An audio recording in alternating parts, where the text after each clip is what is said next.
Bruno Mars 100% is a cultural appropriator. He is racially ambiguous. He is not black at all, and he plays up his racial ambiguity to be able to do what Jameer says, cross genres and go into different places. And you guys are bringing up Michael Jackson. Number one, me personally, like, I don't even think that Michael Jackson now in this day and age will be able to get to the point that he got previously. Facts. And a huge part of that is because people have realized that they prefer their black music and their black culture from a non-black face. And you have, so I'm talking, so you can because I'm talking right now. And in a lot of different ways, in a lot of different ways, we have artists now that are much more willing to step into quote unquote black genres that were not willing to do it when, like, they didn't want to do it. They didn't want to be in black music. Black music was seen a certain type of way. We've reached a point now where hip hop recently surpassed rock and roll as the most listened to genre in the United States. Black American culture has reached a certain point in this time period that it was not at when Michael Jackson was popping. Like, people had to campaign to get Michael Jackson's videos played on MTV. We are not in that same time period right now, so that's even a false equivalency to even try to bring up Michael Jackson's career and compare that to Bruno Mars. And I also want to say that Bruno Mars is not an original artist in the same way that Michael Jackson was an original artist, in the same way that Prince was an original artist. What Bruno Mars does is he takes pre-existing work and he just completely, word for word, recreates it, extrapolates it. He does not change it. He does not improve upon it. He does not make it better. He's a karaoke singer. He's a wedding singer. He's the person you hire to do Michael Jackson and Prince covers. Yet Bruno Mars has an Album of the Year Grammy and Prince never won an Album of the Year Grammy. So how you gonna say? So how you gonna say people that are originators in the funk genre, that are originators in the R&B, the New Jack Swing? Bobby Brown and New Edition don't have no Album of the Year Grammy. Bruno Mars got that Grammy because white people love him because he's not black, period. The issue is we want our black culture from non-black bodies. And Bruno Mars is like, I'll give it to you.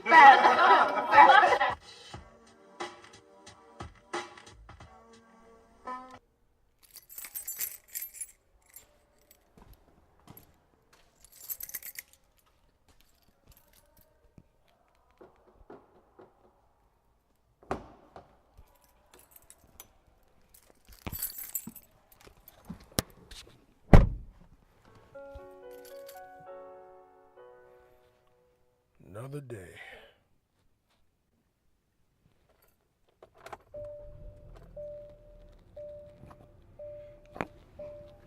All right, let's ride.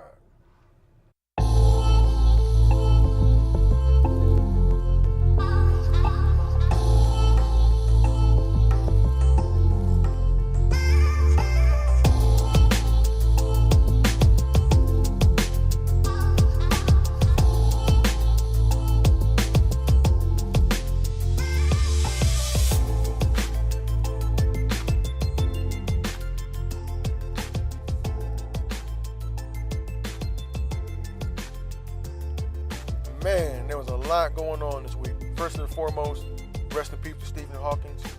Rest in peace to Craig Mack. This week was filled with a bunch of interesting news and happenings. Rest in peace to those lost in that bridge collapse out in Florida. About 6 people died. That's tragic, man. So rest in peace to everybody that was lost in that, and shout out to their families, and hopefully they get back on track and can deal with the mourning of their loved ones that have passed. That's pretty tragic. So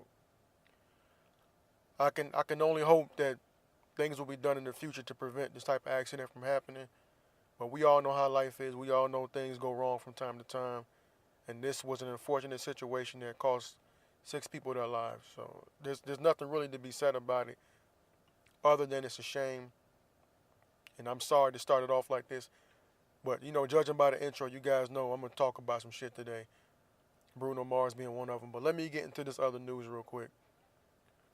When you're dealing with a lot of money, you got to be careful. When you're dealing with valuable things, you got to be careful. And somebody in Russia apparently wasn't being too careful. I don't know what they do maintenance-wise on planes out there or whatever, but somebody didn't do their due diligence. Somebody didn't close the door or something, because $360 million, about that much, in gold cargo fell out the back of a Russian plane on a runway. Now I know you can't blame any one person. Multiple people will get blamed. But I don't want to be that one guy whose job was responsible for being the door guy. You know, you don't want to be the door guy who didn't do his job, or the company who has that plane who let 360 million fall out of it. Now, luckily for them, it fell out on the runway, and they were able to gather it up. But still, like, you don't want to be that guy. That's a lot of fucking explaining to do. Because imagine if that shit would have fell out in the air, and they couldn't recover it. Like, somebody's getting sued, somebody's getting fired, somebody's catching a body. That's murdering money. You don't just lose that amount of money or percentage of that amount of money and nobody get whacked. So I'd be surprised if nobody got killed over that shit, man. That is a terrible mistake. Terrible oversight, man. Craziness. We're going to keep it international. We're going to stick with Russia. That boy Putin got himself 6 more years, man. 6 more years of him riding bare-chested on a horseback. 6 more years of him talking that shit. And he had a really interesting interview with that witch, Megyn Kelly, not too long ago. You should be able to look it up on YouTube or even Facebook. He was saying a lot of interesting things. I'm not going to ruin it for you. It's short, but to the point. He basically said, why is it okay for you guys to do this and then tell us not to do the same thing? If you're interested in Putin, just look it up. You should be able to find it. And I wonder how you felt about this next bit of news. Apparently, there was some Russians expelled from the UK because of some nerve poisoning accusations happening out there. I bet he had a bit to say about that. He probably said it wasn't true. Who knows, man? Russia seems to be the bad guys easy to blame shit on. And it's been that way since as long as I can remember. I grew up in the 80s with G.I. Joe, and we had that anti-communist sentiment with going on with the USSR and all that shit back when I think I was born and grew up at the end of that era. So I know a little bit about it, but not enough to speak intelligently about. But since I've been young, Russia's always been the easy scapegoat for the U.S., man. Depending, when it comes to international shit. Speaking of blame, I want to know who gets the blame for these school walkouts. Now, everybody wants to blame the kids or blame whoever, but one thing I saw that was interesting is that people were saying that, well, these kids, instead of walking out of school, they should have been checking on their classmate. I mean, while you would like to see kids be that aware and have that type of attitude and foresight, you can't expect a high school or middle school kid to check on a guy that, thinking that maybe he's going to shoot up a school. That's not how that shit works. And whoever made that dumbass meme or post or whatever, you ain't been out of school too long to know that the motherfucker that gets left in the corner gets left in the corner for a reason. Leave him the fuck alone. You're not checking to be like, hey buddy, are you okay? Are you going to shoot up the school tomorrow? No kid's going to do that shit. That's on his parents. That's on the school board. Especially with this young man who he had a bunch of incidents reported. So don't put it on the kids to check on somebody else's mental health. These kids got their own issues going on. They're too busy trying to read text messages and snap face and face text and Faceagram and all this other shit. These kids ain't worried about no other student outside their circle of friends. Shit, most adults don't give a fuck about other people outside their circle of friends and family. So why would you expect some kids to give a fuck about some weirdo that they don't, that they don't know is going to shoot up the school? Like that, ultimately, the responsibility for his actions lie with him, but the negligence on behalf of the school, that lies on them as well, unless they somehow had their hands tied and couldn't act on that.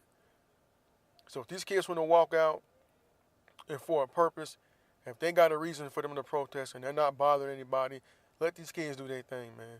Every age group, every generation is going to have their issue. If they want to attack this, let them go at it. Like, are you mad at kids because they want to be safe?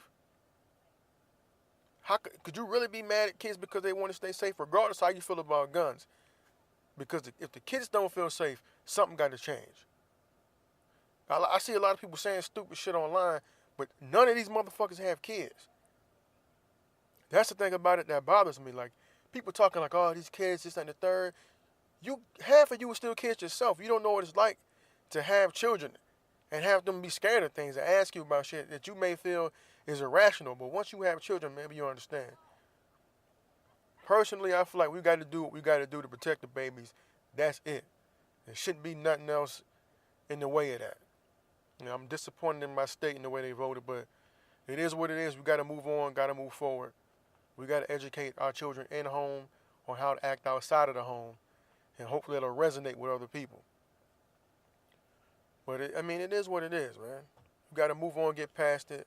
Your memes ain't gonna do shit. My memes won't do shit. And I saw one meme that really made me laugh, and it was like these kids don't realize that they're being used as pawns in this game in this political game talking about gun control. I politely told that ignorant motherfucker. I said, you realize there are pawns on both sides of the chessboard, right? So while you sitting here thinking you playing chess, you actually playing checkers, looking like a chump. Because guess what? Nobody that's in high school is gonna be reading your post unless you're a creep like that and you got Facebook friends that are way underage. I'm just saying. Keeping it with the school, there was an issue with the teacher, a male teacher, black male teacher, who had a picture on his desk of his significant other, who happened to be a man. And on this picture, him and his significant other were kissing. Now, to me, I can't condone, I don't give a fuck if it's heterosexual, homosexual, whatever. When you're in the third grade class or some shit like that, elementary school period, even middle school, maybe even high school, kids don't need to see pictures of you and your significant other kissing. I don't give a fuck about your sexuality. Do what you want to do. You gay, be happily gay. Get married, do all the fun stuff everybody else gets to do. I'm cool with that. I don't have no problem with that. My problem is that the picture's inappropriate no matter who's in the photo. And I was listening to another podcast called The Thread Live, and they were talking about it.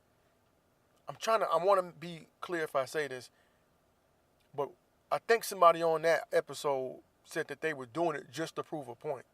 And while I would love to disagree with them, is like on that point, like nah, that seemed like some shit somebody would do. Almost to provoke somebody else to say something about it.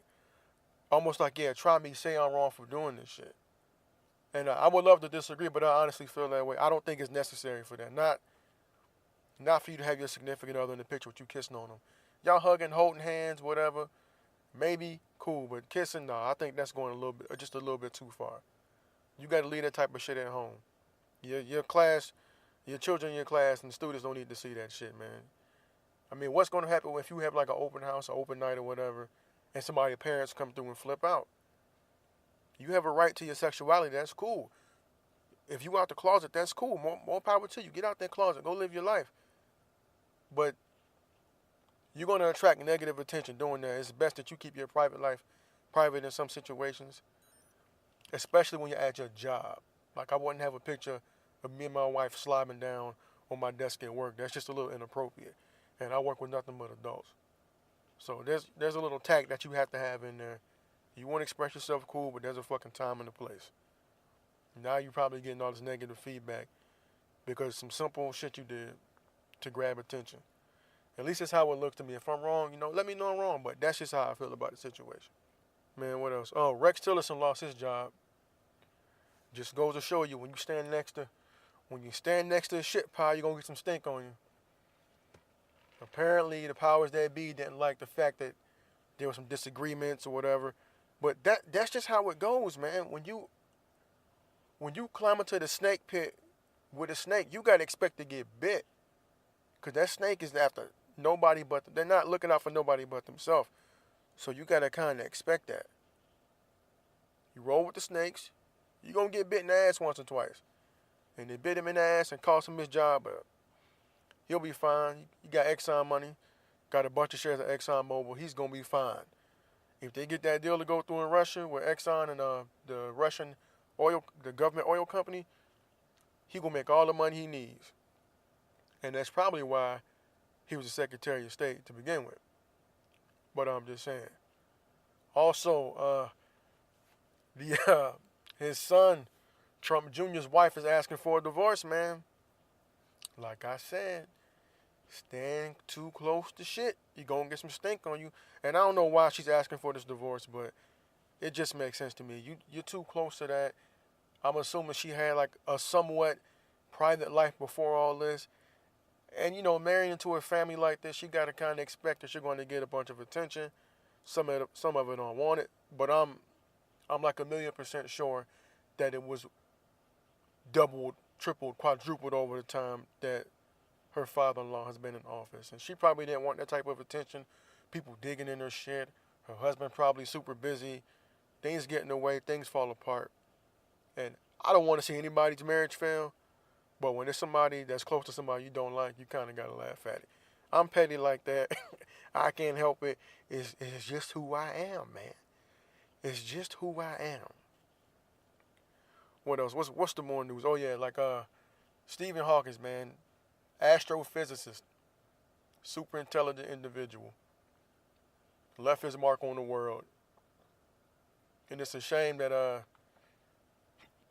we don't have more like him. I'm pretty sure we do have more astrophysicists, but you don't really see scientists in the limelight.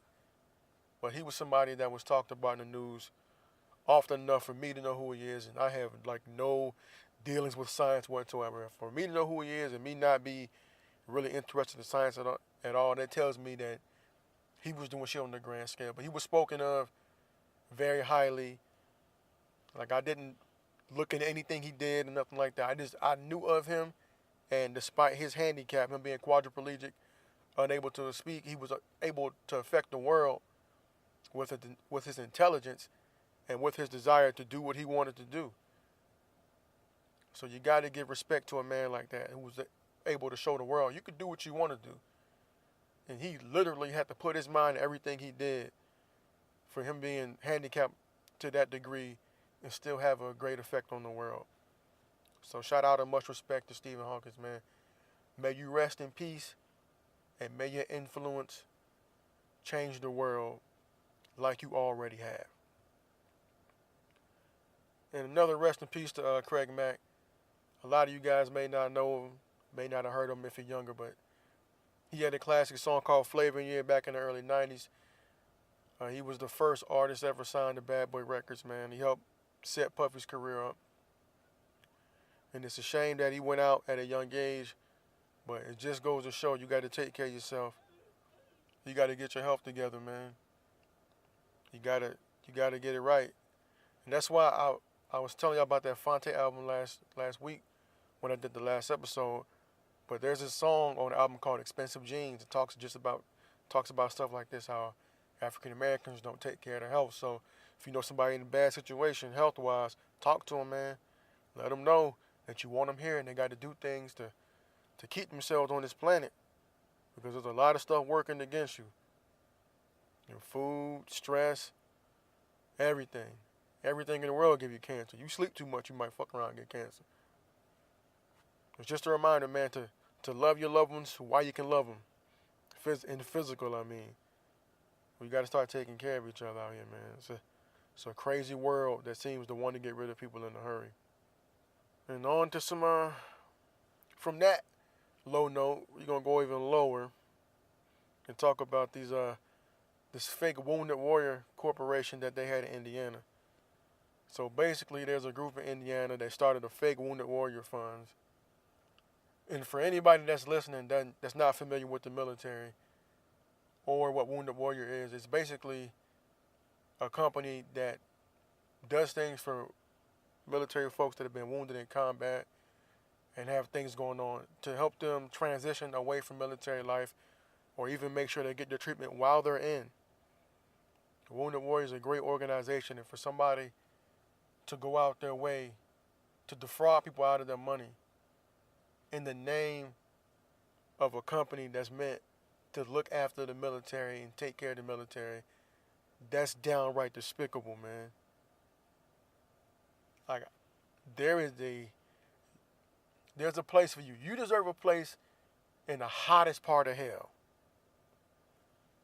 There's no justifying that. There's no nothing. I was poor. None of. I don't give a shit about none of that. You're taking people's hard-earned money that was meant to go to people in the armed services and using it for your own personal gain.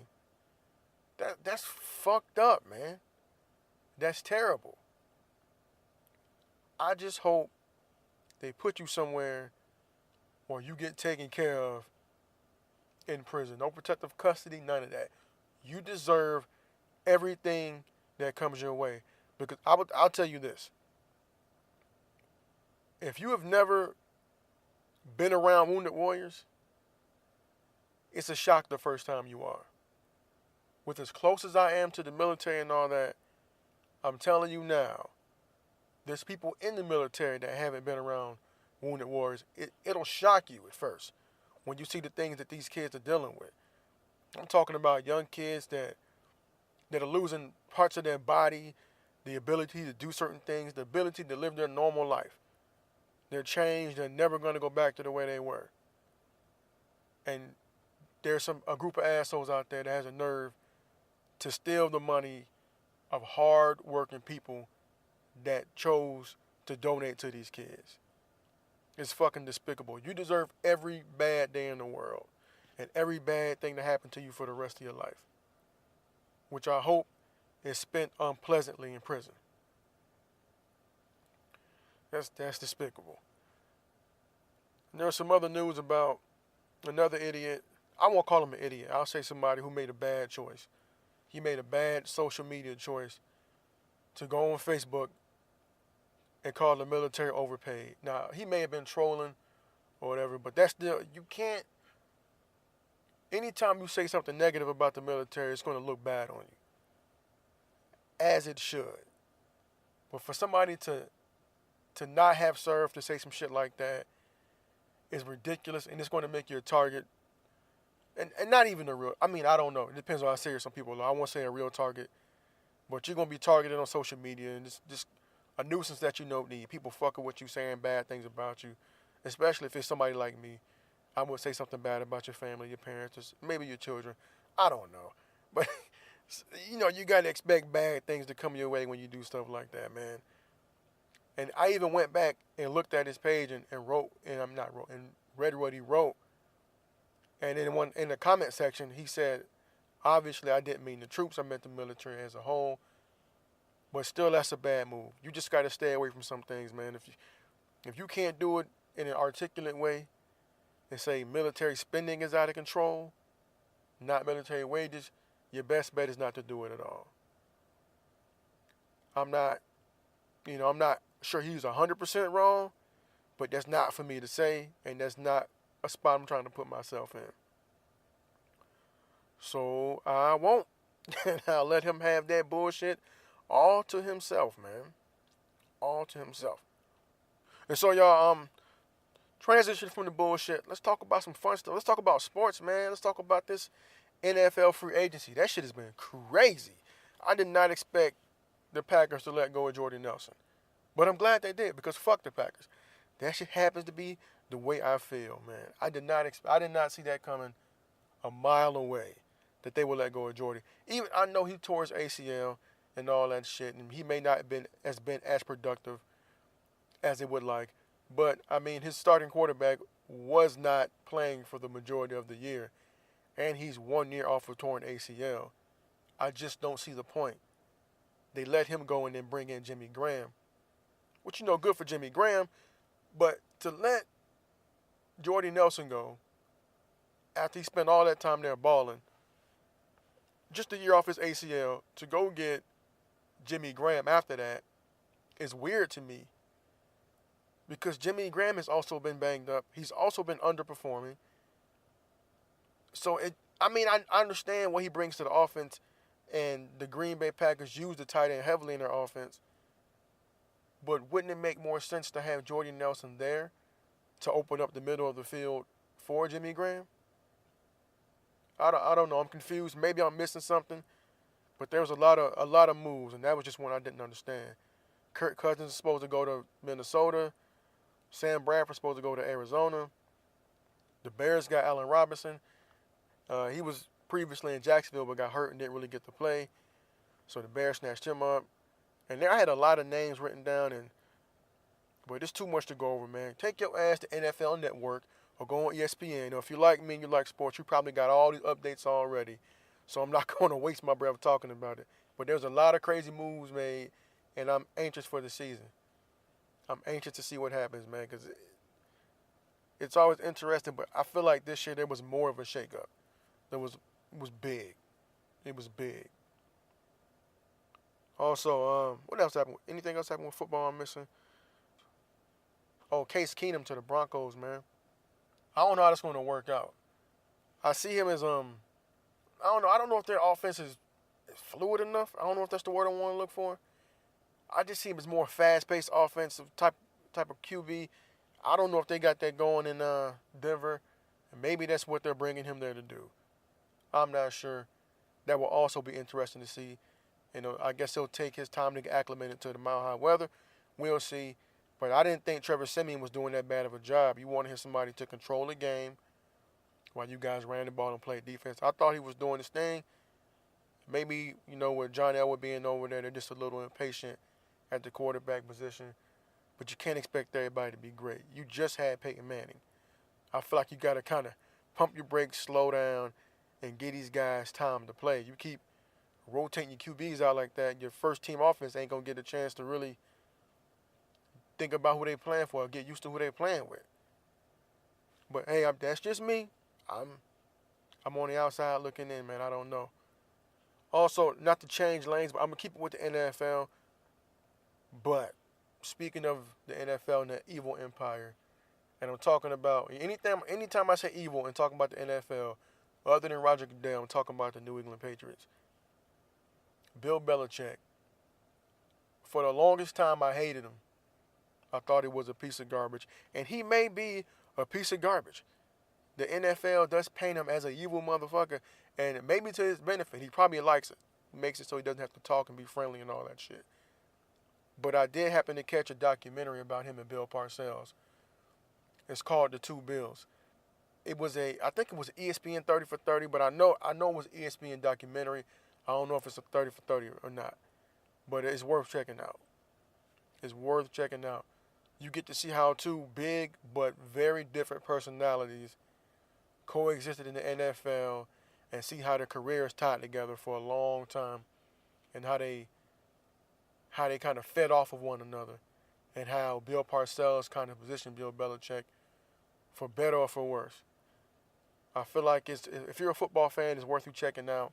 It's really interesting, and I will say this, after watching this, you may look at Bill Belichick differently. It may be hard to accept it, but you may look at him a little bit differently. So I urge you guys to watch it. It's pretty dope. Basketball, I ain't got shit. LeBron's still LeBroning. The Lakers are coming along. I got nothing. My Bulls have been warned by the league for tanking. And to me, it's pretty despicable. As a lifelong Chicago Bulls fan, it's heartbreaking to see your team do what they're doing. Like, they're sitting there better players. And my thing is, there's no guarantees with the draft. If any team should know that, it's the Chicago fucking Bulls. So to bank your progression on the draft, to me, it's pretty shitty. And maybe they got it right when they went and drafted D Rose, even though he got hurt. Before he got hurt, he was considered one of the best players in the league. But they had a team in place that they built from the draft. Now, did those guys get older? Yes, they got older. But I feel like the Bulls were still in the position to build from within through the draft. And that makes me so angry because they traded away every player they drafted and brought in a bunch of bum-ass free agents. They did get Lauri Markkanen, who's better than I thought he was, I will admit. And they did get Holiday, who I think they had him or they picked him up, and he's better than I thought he would be. But Bobby Portis is developing. They traded Mirotic. It just irks me because I feel like if you keep Jimmy Butler there, you can get maybe a free agent or two to come to you. And while you may not have the best fucking record in the league, you probably I don't think you would have won yourself out of the lottery. So you would have still got a decent pick without shitting on the legacy of the team. And maybe that's just me as an ignorant fan, but damn, it hurts my feelings, my sports feelings, to see my team lose like this and keep seeing these fucking ESPN scores with them getting blown up by teams that they can compete with at least. Especially when we had the roster to do it. If we should have got rid of anybody, maybe it should have been that bum-ass coach. Maybe they should have done that. But as a fan, to me, with the style of basketball he's trying to bring in, I don't feel like you're trying to win games. It's like you're trying to entertain more than you're trying to win. And I get that the game has to have entertainment value, but shit, like, we want to win games too. I'm not trying to have the Chicago Bulls be the fucking Phoenix Suns a few years ago, where they had Steve Nash, Stoudemire, and Joe Johnson, all those guys, but they never won shit. It was pretty. It was cool to hear about. It was cool to watch. Pass, three-pointer. That's cool, but you gotta win ball games. You gotta get in the playoffs. You gotta be in a hunt for a championship. And they may have been able to do that, keeping and building around Jimmy Butler. Hell, if I was them, I would have went and tried to get D Rose back. Dead ass serious, because you knew he probably would have been a free agent after the season in New York. I would have brought him back to fucking Chicago and let him and Jimmy work that shit out over the offseason. Because if you look at it, they haven't had a decent point guard since. And I don't know if Levine's running the one right now, but I know D Rose is averaging double figures. He was averaging like 17 and 5 a game in New York. So he was still a productive point guard. I just feel like they could have made it work, and that's a bad move. You never want to see your team rebuild like that. I watched that shit with the Jaguars, and I'm watching with the Bears. Like, tanking your season trying to get the draft pick don't always work out, and oftentimes sets you further the fuck back. And I know I'm going in on this, but I got to vent. That shit really pisses me off. Like, it's past the point of me laughing at them, at the stupid shit they're doing. It's just, at this point, I'm just fucking angry. I'm fucking angry. Man, it pissed me off. Sorry, listener. I had to get it off my chest, though, man. That military shit had me angry, and this other shit had me angry. Oh, man. I just want to laugh again. I just want to laugh. But some funny shit that did happen. Actually, two funny things happened. That boy Tekashi 6ix9ine got put in check by Jay Prince Jr. Now, for anybody, all my hip-hop fans, if you've been listening to rap enough, you know who Rap A Lot Records is, and you heard of that man Jay Prince, and you know he's a bad motherfucker. Well, his son had a block party recently, and I guess Tekashi 6ix9ine thought he was going to run in there and just not check in and just do his normal thing. And I talked about this a little bit on the last episode in reference to DJ Academics, who I still feel like is going to get himself killed. But the guy I'm talking about is probably going to be the one to get him in this trouble. So if you don't know who Tekashi 6ix9ine is, he's a rainbow-haired rapper from Brooklyn, New York, who's supposed to be running with the non-Trey Bloods out of New York City, right? So this kid has been doing this thing on the internet. And I'm not knocking his hustle, not knocking his grind. I personally, I'm not really into him. I can try to listen to his songs. It ain't nothing I could just can't ever listen to. But it's not like high on my playlist, I'll say that. Overshadowing his music recently has been his thing about checking in. And I think I went into a long drawn-out thing about that shit on the last one. But if you didn't listen, or if this is your first time listening, I'm going to give you guys some background right now. If you're a rapper and you have a certain types of affiliation, I think it's smart if you check in when you go to different coasts and there may be some conflict. That's it in a nutshell. He went online saying that that's not something he's going to do. Okay, cool, you dealt with those consequences. Now, when you go somewhere like Houston and you go to an event hosted by the people who kind of run, who you could say run the street level of shit in Houston, you might want to change your tune. You might want to humble yourself just a little bit. Because them guys ain't having that. They've been in the game for a long time. They got a lot of respect. And that's all people are asking for, man. That's all somebody's asking for is a lot of respect. So if you can't give respect, you shouldn't expect to receive it. And that's what he was met with. And regardless of how it turned out from this incident, he has an even bigger target on his back now. Now everybody, like, they gonna say you tried the shit in LA, you tried the shit in Houston, it didn't work out for you. Now when you come to our city, we gonna have people waiting for you too, because now people see it's effective. Because one thing about the streets is the streets follows trends, and if the trend is you could punk Tekashi 6ix9ine and get fame on the internet, that's what people are gonna do. Because you can't falsely get on there and claim that people who have a name in this game are chasing clout when they already got all the clout they need in Houston. They don't need clout from anybody else. Anybody who's anybody in the industry knows who these people are. So you saying they're chasing clout is just ridiculous. You're chasing clout by claiming you're not checking in. But you're the one that's going to be moving across the country with a fucking target on your back. It ain't like you don't stand out. You're the only Latin kid with rainbow colored hair, a bunch of 69 tattoos, and ridiculous gold teeth like you got. So the target was already there. People want to press you. You inviting that shit, that target on your back just got bigger, fam. It was crazy to see him, to hear about it, because I just figured something was going to happen to him. And I won't be surprised if he's on video getting beat the fuck up.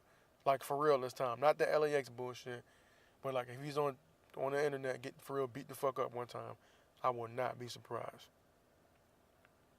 And other hilarious news, Desus and Mero, funny guys, they got into it with DJ Envy.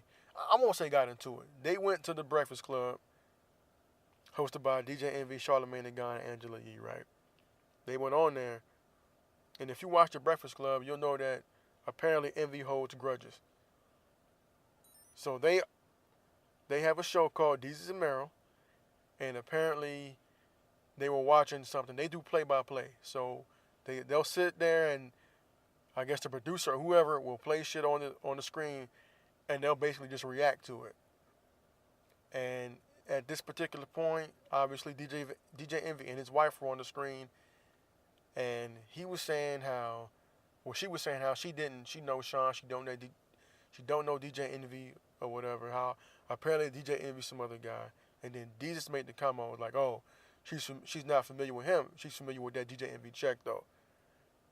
And DJ Envy took it as, oh, you said my wife just there for the check. Him and his wife have been through things. It's been public, whatever. But he took Desus' comment as saying his wife was only there for the check.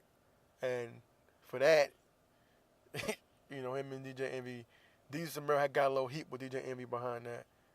And they went on a radio show, I guess not thinking nothing of it. But he was there waiting to address the shit. And it got a little heated. I mean, they apologized and everything, but the argument spilled on the social media.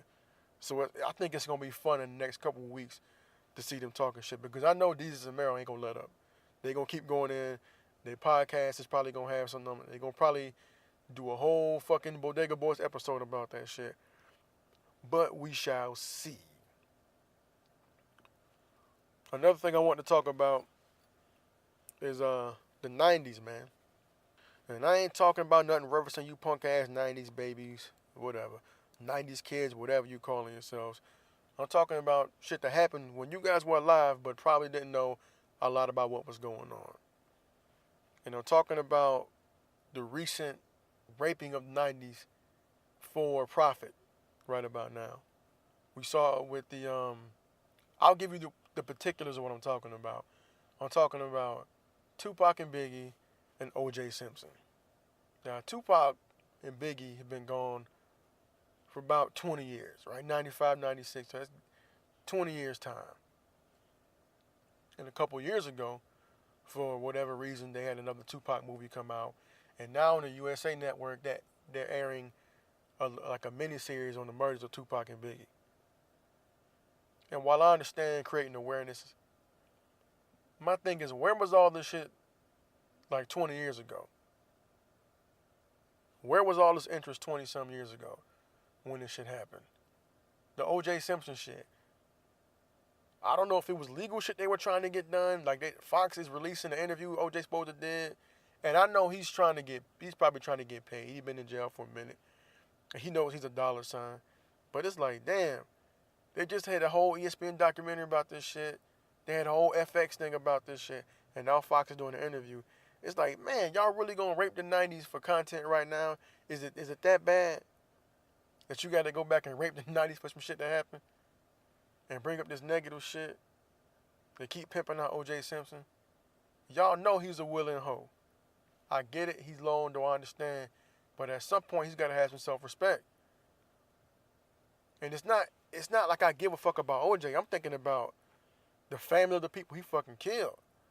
Like, how do you think they feel seeing this shit rehashed out in public on major networks over and over and over again about the person who may have killed their daughter and their son being brought back into celebrity again?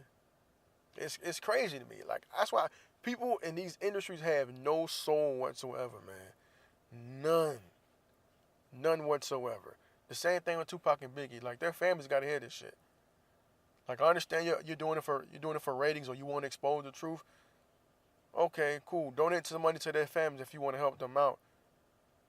But putting this shit on TV again? Come on, man.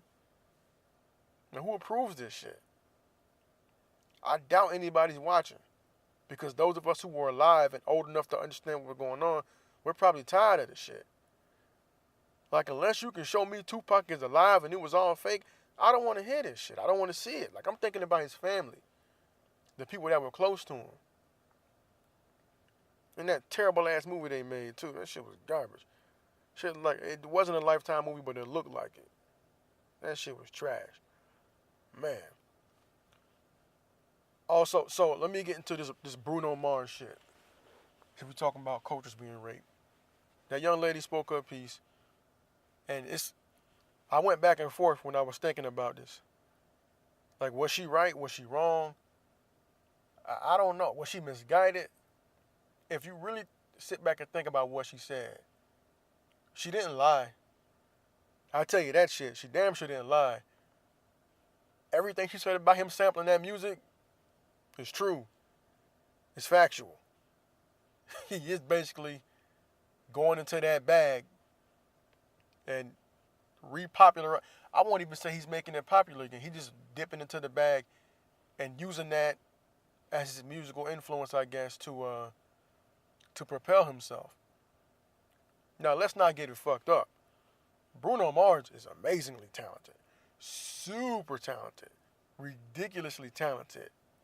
At the same time, the young lady does have a valid point. Not a lot of original music has come from him. At least nothing that's been like a breakout song. Nothing that's been as big as his last few songs, like as far as 24 Karat Magic and all that shit. The sound he has adopted in like the last 4 or 5 years, that's not from his funk, his New Jack Swing. That's obviously before his time. Now, can I fault him for doing something he loves? No. Can I fault other people's response to it? No. And that's where the conflict in this whole situation for me is. Like, I can't fault him for doing what he loves, and people are gravitating to it and liking it. But there's some validity to what she said, though. Prince not getting no album of the years. I'm not even the biggest Prince fan. I come from a Frank Beverly and Mays household. Prince wasn't he wasn't on like that in my household. But I understand his greatness. I understand the point she made about Michael Jackson. I understand the point she was talking about New Edition, Bobby Brown, how they made great music, how that New Jack Swing shit was basically the 90s, and how they get no recognition for the shit. Now, you could pay homage and all that shit, that's cool, but paying homage is not going to get them guys those awards they deserve. And it's not. And the part about white people wanting to get their black culture from people not white, she has a point there too. White artists have been able to tiptoe in black culture and then hop their ass on out after they make their money. And let me do this for you. Let me give you some background on why I feel this way. I'll say, number one, I'll give you Justin Timberlake. Black singer comes out. He's dope. Chris Brown is R&B all the way through. He's not gonna get those pop spins. Justin Timberlake, you let him in the R&B, he's gonna get that R&B look, that pop look, and I think now he's going for that. He may be going for that country look. He's allowed to bounce into about 3 different genres. And I understand he's worked with black artists. Cool. I'm not saying he can't work with black artists, and I'm not saying that he shouldn't make the music he wants. I'm just saying the way it looks away like you here for this, but then you're not here for this. You come in, you borrow, you make your money, then you leave. Chris Brown can't turn this shit off. And I know Chris Brown's been in some trouble. He may not be the best example, but he's a superstar. He's a black superstar. He's had his issues, whatever. But you can't deny he's talented. If you look at them next to one another, and you just assess talent, Justin Timberlake, Chris Brown, who's the more talented artist? Right? But who can tiptoe into different genres like that? Katy Perry threw a little hip hop in her shit, made her money, a little Juicy J song, bounced right back the fuck out the pop. Miley Cyrus was in the video doing her twerk shit, wearing her Jordans, did all that dumb shit, made her money in the dipping and dabbing in the culture, hopped right the fuck back out and became old, and she became Hannah Montana again. Bruno Mars, I can see it. I can see her point. Do I think he should stop? I don't know, man. Because does he pay homage? He does pay homage. He does do that. But if you look at it, man, she kind of had a point. And I guess you call me Hotep, all that bullshit people say, all these really pro-black people. Yeah, I'm all that shit. I'm all about black people. I'm all about that shit. You fucking right. Because it's like I talk about these rappers. I say when we support these bullshit rappers and they're making these monkey-ass songs, that's cool. You just devalue the music. Because you know what's going to happen? A lyrical white rapper can come in and have a song making complete lyrical sense. And you know what he's going to do? He's going to blow the fuck up. You don't believe me? Look at Macklemore winning awards over fucking Kendrick Lamar. When's the last time you heard of Macklemore? The Grammys have been sucking Kendrick's dick for the past couple years to make up for that blunder they pulled. You ain't heard shit from Macklemore. You don't believe me that lyrical white rapper can come in and have more success than a lyrical black rapper? There you go, Macklemore, G-Eazy, Eminem, all fucking dope. All can rap their ass off. But you gonna tell me, with all the black dudes rapping, nobody's at that level? Nobody. We're not gonna get the endorsements, and we're not gonna get the same spins on that pop channel, on that pop station, whatever. And that's what I'm saying. You keep making trash music, you making way for other people to come in, as they should. But for us, this shit is bigger than it just being music. Anybody can make music. I get that, but for us, it's our culture. We're black in America. We have to build our culture from the ground up. We don't even have our real last names. All that shit been stripped. It's gone. Unless we do some type of ancestry or have some direct bloodline back to our home country, we don't know where the fuck we come from. We don't know where the fuck our bloodlines are from. We have no flag, no country to reach back to like people from other races. So we had to build our culture in America from the fucking ground up. So it's only right we hold on to that shit. I'm not saying we got to not let people in, but we got to be able to have some ownership. We got to be able to have some ownership. You can't be black and just break in the rock like that and become a top rock act. That's not how it works. You're going to have your Fishbone. You're going to have your Hootie and the Blowfish. You're going to have a few acts. But it's not going to be like how it is in hip-hop. A black opera singer, your Charlie Pride, it's not going to be the same. They're going to face something. Right now, people are thinking about it on a music level, but it's deeper than that. That hip-hop shit, that boom-bap drum, that breakdancing, graffiti, beatboxing, DJing, all that shit, it's more than music. It's a part of our fucking culture. And it pisses me off when other black people don't realize that shit. Like, oh, you too black. You gotta be so black. You fucking right. We have to value ourselves because other races don't fucking value us the same. So how can you be out there talking that Black Lives Matter shit? How can you be out there like I'm all about black people, all about this shit, and then not really be fucking about it? You either all in or you not the fuck in. And that's not to exclude nobody else. I love every fucking body.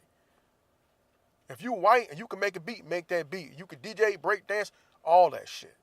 But we have to have ownership of this shit. We have to have ownership of it. And I'm not talking about like black people and Latino people have to just take hip hop and say, no, you can't have it. No. When I say have ownership of it, we have to demand quality art from the people doing the art that fucking look like us. Ownership. You gotta take ownership. And maybe I should use the word responsibility instead. We're the gatekeepers of this shit. And for us, when we let white artists in, for them to get on, we hold them to a certain level. They gotta be at a fucking highest caliber. So why don't we do that shit with our own? If you a Latin rap, you gotta be dope, right? For the most part. If you black and you trash, you can get on in. You can get right the fuck on in. And that's the crazy thing about it. But don't complain. Don't complain when you got a bunch of white rappers on the shit, ain't no black rappers. Don't complain, nah. Not if you're not holding the music to a higher fucking standard. And that's the shit I'm talking about. Blacks and Latinos got to hold hip-hop culture to a higher standard. Because even when the Beastie Boys got in and did their shit, did they blend genres? Yeah, but the Beastie Boys is fucking dope. They did their thing. And I'm not taking nothing away from the talent of a G-Eazy, a fucking Macklemore, or Eminem. I'm not taking nothing away from their talent. They're all super fucking talented. All I'm saying is we got to hold black artists to the same fucking standard and take ownership of this shit. And the shit with Bruno Mars, that's a weird one for me because the girl, she didn't lie. She didn't lie. She called him a wedding singer. Yeah, if you don't like it, if you're a Bruno Mars fan, you don't like it, tell that motherfucker to make some original music. He's got the talent. He's got to have the team. Paying homage don't mean shit to me when them artists still fucking broke. When them artists can't get the same venue you get and you singing the same fucking songs. I wish him all the success in the world. He does a hell of a halftime show. So I don't want to see Bruno Mars go nowhere, but I would like to see something original. Shut everybody up, man. Come out with some original music. Make that original music your next big hit, and you tell everybody to shut the fuck up. Do I have fun watching them do it? Yeah. And maybe to that point, maybe some black artists should pay homage. Or maybe we should pay attention to the ones that are going a little deeper than that. Not the bum-ass R&B shit. Maybe we should pay more attention to the neo-soul acts and get them some love. So I'm not blaming Bruno Mars. I'm saying this shit's on us. But we gotta act like we want it. Act like you want this shit. If you want to complain about it and talk shit about black people should be treated fairly, act like you want this shit. You can say I'm Hotep all you want. I want all them problems. You just have to understand it's not about excluding others. You want to include everybody. But we got to learn how to take care of our fucking selves. Shit, y'all got me going. I was trying to have a nice, relaxed podcast and shit and be all fun and talk about silly shit, but I got to going on this and it just, it got that energy going, man. Usually I'm a lighthearted guy. Like to pick on my family and have fun in the house, man. But it's all good, man. Let me get on out of here, man, and get back to the crib and enjoy my life, man. So even though I didn't introduce the show at the top of the show, it's my bad. I fucked up. No Play in This Ride, man. Hosted by me, Blackout. If you want to reach out to me, No Play in This Ride, all lowercase, at gmail.com. Once again, No Play in This Ride, all lowercase, at gmail.com. I'm also on Twitter at NoPlay247. That's capital N, lowercase o, capital P, L-A-Y. NoPlay247 on Twitter. If you type in No Play in This Ride, it'll pop up. Xbox Live, I'm going to change my gamer tag to No Play in This Ride. I'm going to pay the 10 beans. My man Brad told me, I was asking about gamer tags on Facebook. My man Brad was like, change it. I'm like, man, that shit costs $10. He was like, you got to invest in yourself. I just want to see you win. And I was like, damn, he absolutely right. Absolutely right. So I'm going to do that today. Also, I have a Facebook page, No Play in This Ride. I'm not as active on it as I should be, but you get on there and help me activate it. Go out there, communicate with me on Facebook, man, and help me build my page up, man. Share it, let people know about it. I'm trying to get the word out, man. I'm trying to get a voiceover job. You know know what I mean? Get that voiceover money, man. Anyway, man, it's been great. See y'all next episode. Learn something today that you didn't learn today. I fucked that up. Learn something tomorrow that you didn't learn today. And teach somebody else the day after. There we go. Stay solid. Peace.